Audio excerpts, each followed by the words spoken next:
the power of live streaming. In this video, I'm gonna break down for you some tips for live streaming and the importance so you can not only grow your audience, but build your authority and become the expert in your niche. This is super important regardless of where you are on your social media journey. So I'm gonna share with you some tips, strategies, and schedule for how often I recommend you go live so that way you can get the end result that you are looking for. If you're new to my channel, welcome. Take a quick second, hit that subscribe button. Every Friday, I'm posting new content on how you can grow and monetize your social media. So if you are on your social media journey or you're interested in it, definitely subscribe. I would love to have you. So let's dive into the power of live streaming. Live streaming is huge for a couple reasons. Number one, it's not edited, right? It's live. So your audience is gonna really be able to get more of your personality, who you really are, and be able to ask you some questions. So that is gonna build a lot more of a connection and a personal touch with your audience because they're able to ask you a question that you can answer. So it's like you and them are having a one-on-one conversation, which is really important. Number two, it also helps position you as the expert in that niche. That way they can see when they're asking you questions that you're really knowledgeable about what you're talking about because you're able to respond to them. So it's not something that you're having to look up or read from, something that you have in front of you just off the top of your head. Based on your knowledge and the niche that you're in, you're able to help that person on whatever journey that they are on. So that is also why live streaming is so important. And number three, it really builds your personal brand, what you're all about, what you stand for, all comes through in a live stream. It shows your audience too that you really care about helping them and teaching them whatever your niche is. Say you're in the beauty industry and you teach women how to put on professional makeup in less than 5 minutes a day so they can head out the door and get to their job. Well, doing a live stream and answering some questions about the different products you use, what you like, what you've tried and you don't like, maybe some certain brands that affected your skin and didn't, sharing that insider tips and that information with your audience is gonna really help them and show that you are there to truly help each and every follower who decides to subscribe to you. Not only that, but you'll be able to capture some people who come across your live stream and be able to capture them, pull them in, and be able to have them as a subscriber. That is something that has helped my channel grow very considerably because I absolutely love hopping on live every once in a while and answering questions and just connecting with my audience and helping them with whatever they're struggling with. So let's dive into some tips and tricks for going live. If you've never gone live before, here is what I recommend. Schedule out your first live for a week or two from today when you're watching this video and share it with your audience. This is gonna help you get a lot of viewers for your first live. That's gonna help build your confidence because you're gonna see, wow, a lot of people really do wanna see me live. They really do wanna talk to me and they're interested in getting to know what I have to say. So what I did for my first live is I scheduled it on YouTube and I let everybody know across all my platforms that I was gonna be live on X day at X time. That way people could mark it in their calendars. I was talking it up in all of my videos that I posted the week prior. Hey guys, if you have any questions on this or questions on makeup in general, if that's your niche, if we're gonna stick to that example, then come to my live on this day. I'd love to be able to help you and answer all your questions. So that way, any of your current subscribers or any newbies or people that follow your channel but they haven't subscribed yet will be able to mark that on their calendar and be able to tune in live. So that's what I would recommend if you've never gone live.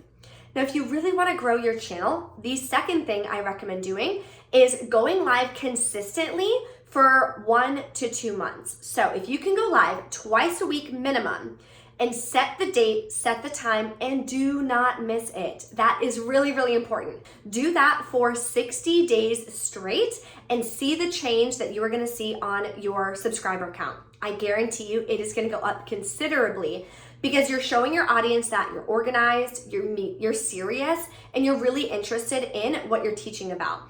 That way you're able to show up to those different lives and portray even more value and answer those questions every single time you go live. Now, another tip, what you wanna do is have an agenda. Let people know what you're gonna be talking about and make sure that you have a little script or some bullet points of what you're gonna be covering in each live. That way it's structured, it's organized, you're providing some value, then you can open it up for questions at the end. Now, you don't have to go live for an hour or anything daunting and overwhelming like that. You can pop on, go live for 10, 15 minutes at a time. Don't feel the need to have to do all of these things at once. But it's gonna help you grow your channel a lot. Say you get 5 subscribers per time you go live. Well, if you're going live 16 times in the next 60 days, how much is that gonna change your subscriber count versus where you are now?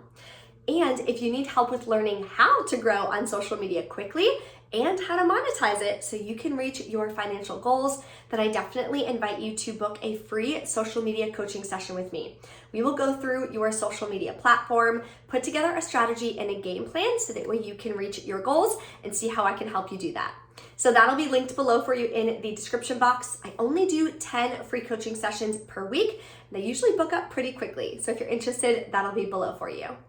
My first live, I was literally sweating. I distinctly remember because I was in my kitchen and I did my first live. I had it scheduled like I told you guys. 300 people showed up to it. I had almost a heart attack. I told all of my friends too that I have in the YouTube community. I was like, hey guys, it's gonna be my first live. If you guys wouldn't mind popping on, I'd really appreciate it. So they all showed up and supported me as well. And it was honestly an amazing experience. And then I've been going live ever since. So I definitely recommend it. So this is what you're gonna do.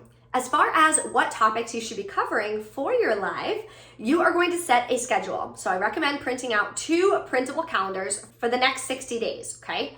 Then you are going to schedule what date and time per week. Maybe you go live every Tuesday and Thursday, or maybe every Wednesday and Friday. Whatever you think is gonna be best for you that fits in your schedule so you're able to go live at those times. You also wanna try to make sure that you're going live at a time that your niche is gonna be available. If you are attracting corporate America, maybe that's your niche, corporate women, and they're working from 8 to 5, Monday through Friday, then going live at 6 p.m. or 7 p.m. is gonna be a lot more lucrative than trying to go live at 2 p.m. or something like that. So keep that in mind as well. But again, you wanna make sure that it is a time in a day every single week that you can 100% stick to, so that way it's a lot easier to do it for the next 60 days. Then you are going to market for 15 minutes. Go live for 15 minutes. Provide value for 10 minutes and then answer questions for 5 minutes at the end. Then what you're gonna do is decide your topics. So if you're doing it for 8 weeks, you need 16 topics because you're going live twice per week. So what topics are you gonna talk about? First you're gonna do is the pain points of your audience. Put yourself in their shoes when you were at that part of your journey. What did you struggle with? What questions did you have? What were you experiencing that they're gonna be able to connect to? So your very first live, I want you to be able to share your story with your audience so they can really get to know you and understand your expertise, your knowledge, and where you are on your journey. Say you're in fitness, where did you start? What made you want to change your life and become more healthy and eat healthier and have better habits? What made you be where you're at right now? Maybe you're a bikini competitor now. What did that journey look like? What were your motivational factors? How did you stick to the plan and make sure that you cut out soda and cookies and pastries and all of that kind of stuff? That's something that a lot of people struggle with. So you're really gonna be able to resonate with your audience and they're really gonna be able to connect with you on that level. So being vulnerable and sharing your story is what I want your first topic to be. So now you only need 15 more topics and I gave you some ideas of what to jot down. So you're gonna jot down all 15 topics. Then what I want you to do is jot down 3 bullet points per topic so you have an idea of what you're roughly gonna be covering for that live. If it makes you more comfortable, you can definitely go more in depth down the line, but you wanna make sure that you are just getting started. So first, 15 topics, then 3 bullet points per topic. Then if you want to go a lot more detailed and really write out what you're gonna be covering for maybe the first 5 till you can kind of feel comfortable with going live and you understand the swing of it, definitely do so. But at a bare minimum, you wanna have those 3 bullet points. Then when you're gonna go live, make sure you have that in front of you so that you're not tripping up and you know what you're gonna be talking about. And my last tip is to have fun. Pretend you are talking to your best friend. At the end of the day, you're talking to a screen. You can't see the faces of everyone. Yes, you can read the comments because you wanna make sure you're able to answer their questions. Just really interact with them. ask them questions. Maybe write down as well, if you feel like you are the person who gets nervous, maybe write down one question. So you have your 3 bullet points, write down one question that you want to ask your audience so they can start commenting and answering that question, and then you're going to open it up. Feel like you're having more of a conversation instead of you just blabbing straight for 15 minutes and then be like, okay, bye, and hopping off. Now, your very first, second, third live, you're going to be nervous. That's okay. But just have fun with it, relax, and understand that it is something that is going to help your audience and help you grow at the same time. If you guys have any questions or anything, always drop a comment below. Let me help you on your journey. If you enjoyed this video and it's helped you, take a second and smash that like button. Thank you guys so much for watching. I will see you next Friday. Bye.